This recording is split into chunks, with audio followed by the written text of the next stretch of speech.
Сәлеметсіңдер ме балалар? Көңіл күйлерің қалай? Сауат ашу негіздері оқу қызметінен д дыбысы мен әріпімен таныс боламыз. Мына өлең жолдарын менің артымнан қайтала. Арайлап таң атты, алтын сәуле таратты. Жайнай берсін даламыз, жайнай берсін қаламыз.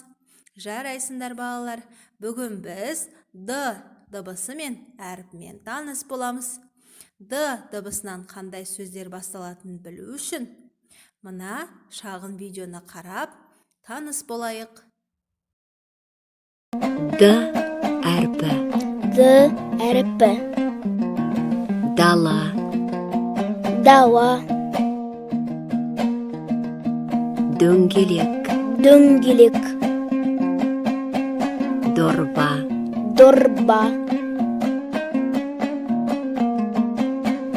Дәуіт. Дәуіт. Дән. Дән. Дирмен. Дирмен. Дастархан. Дастархан. Дәптер. Дәптер. Доп. Доп. Дойбы. Дойбы. Дәрігер. Дәрігер. Домбыра. Домбыра.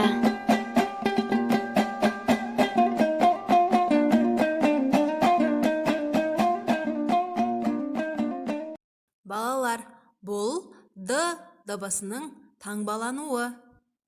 Д дыбысын айтқан кезде ерін мен тістер ашылып, тілдің ұшы жоғары көтеріледі, үстіңгі тіске тіреледі. Кәне, бірге бірнеше рет қайталап айтып көрейік. Д. Д. Д. Байқадың ба? Д дыбысын айтқанда тіліміз үстіңгі тіске барып тіреледі. Дыбыс кедергіге ұшырап шыққан жағдайда біз ол дыбыстарды қалай айтатын едік? Дауыссыз дыбыстар дұрыс айтасың. Ал бүгінгі өтіп жатқан д дыбысы қандай дыбыс? Дұрыс айтасыңдар. Д дауыссыз дыбыс.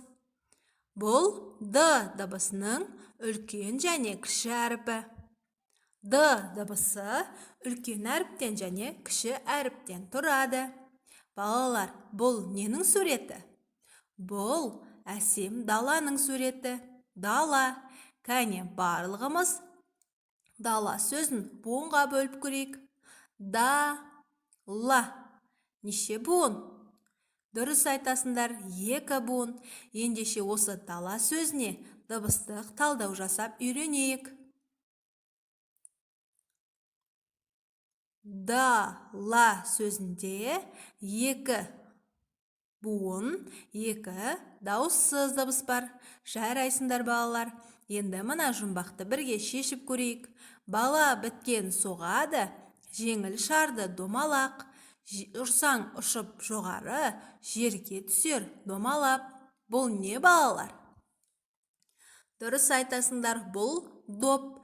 Қане, барлығымыз доп сөзін буынға бөліп көрейікші. Доп. Неше буын? 1 буын.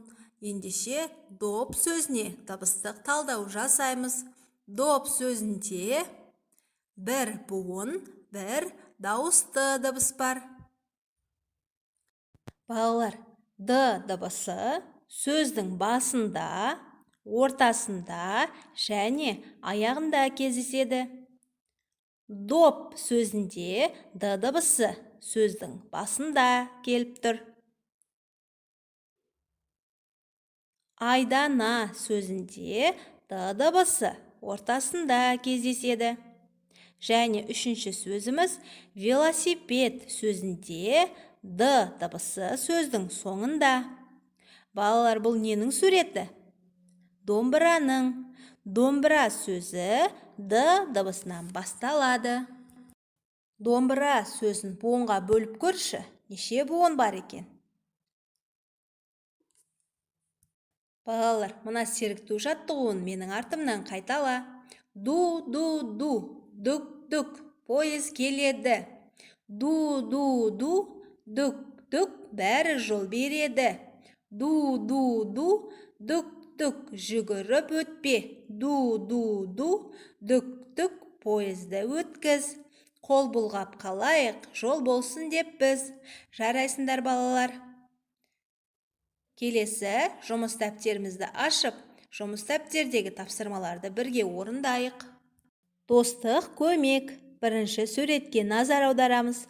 Балалар ойын алаңында барлығы көңілді ойнап жүр. Бір кезде Әлихан аяғын ауыртып алды. Әлиханның достары жүгіріп келіп көмектесті. Міне осы достық көмек деп аталады. Ал енді мына сұрақтарға жауап бер. Балалар қайда ойнады? Балалар ойын алаңында ойнады. Балалар немен ойнады? Балалар доппен ойнады.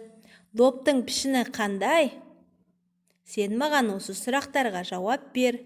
Және де сұрақ жауаптарының қай сөзінде д дыбысын естідің? Д дыбысы естілген сөздерді тауып көр. Екінші тапсырмаға қараймыз. Екінші тапсырмада ойын құралдарынан д дыбысының орнын тап. Бұл жердегі ойын құралдары дартс, доп және домино. Осы сөздерге дыбыстық талдау жасап үйрен. Есімізге сақтаймыз балалар. Д ұяң дауыссыз дыбыс. Үшінші тапсырмаға қараймыз. Д әріпімен таныс бол.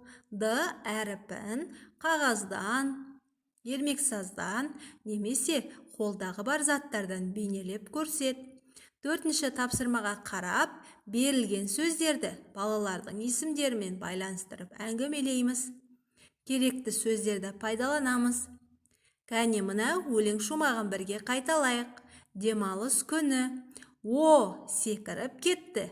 Д дір-дір етті.